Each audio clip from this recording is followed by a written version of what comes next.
Teman-teman yang dirahmati Allah Subhanahu wa taala, ketika kita menginginkan sesuatu kebaikan, Allah Subhanahu wa taala selalu menjadikan kebaikan itu tersimpan bersama dengan ujian.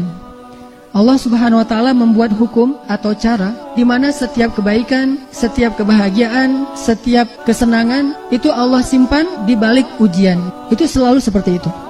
Tidak ada satupun kebaikan yang Allah berikan tanpa Allah berikan sedikit ujian sebelum mendapatkan kebaikan itu. Itu nggak ada. Jadi nggak ada kebaikan yang Allah berikan dengan cara bersenang-senang, itu tidak ada.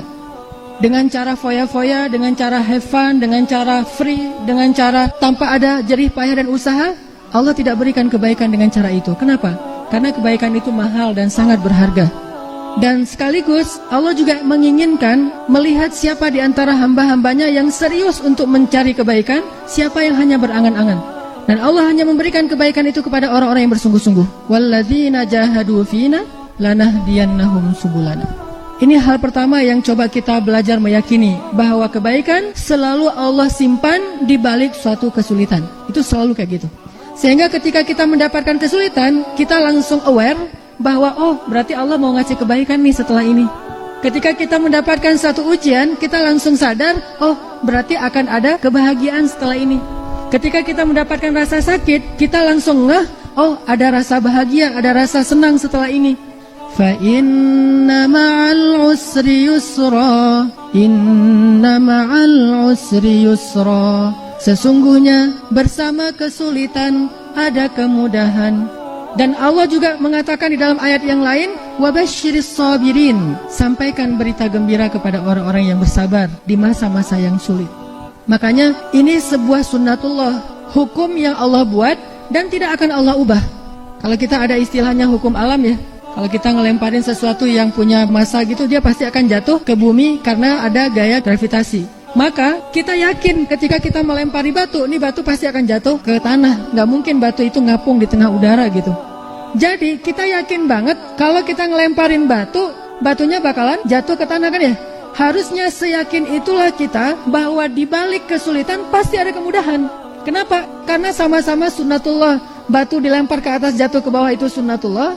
Bersama kesulitan ada kemudahan juga sunnatullah. Masalahnya kenapa kita yakinnya berubah? Terhadap batu yang jatuh ke tanah kita yakin banget, terhadap kesulitan di baliknya ada kemudahan, kita agak-agak ragu gitu, agak-agak galau gitu.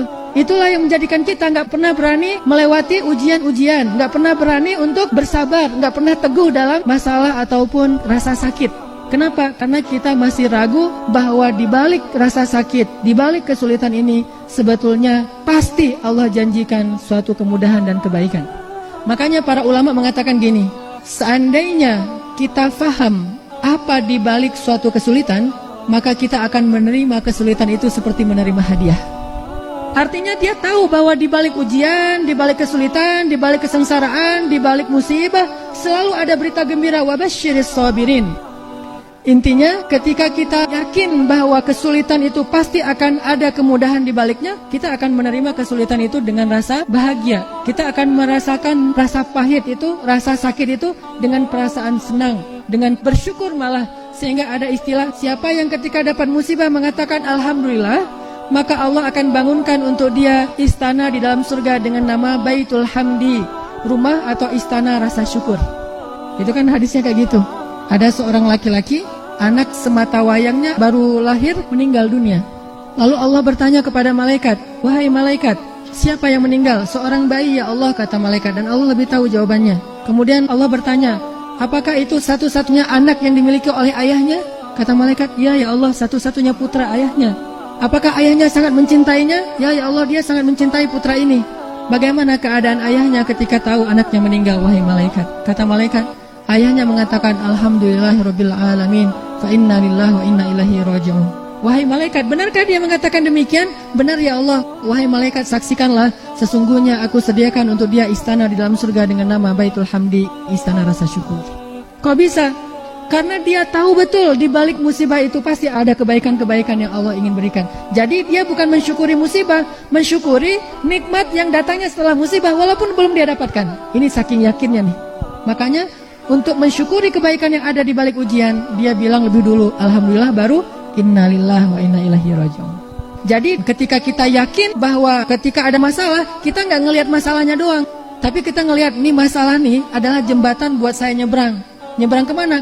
Ke tempat yang lebih indah, ke tempat yang lebih bahagia, ke tempat yang di dalamnya banyak sekali kejutan-kejutan. Jadi kita anggap masalah kita, musibah kita, rasa sakit kita sebagai jalan, jembatan yang membawa kita ke tempat yang lebih baik.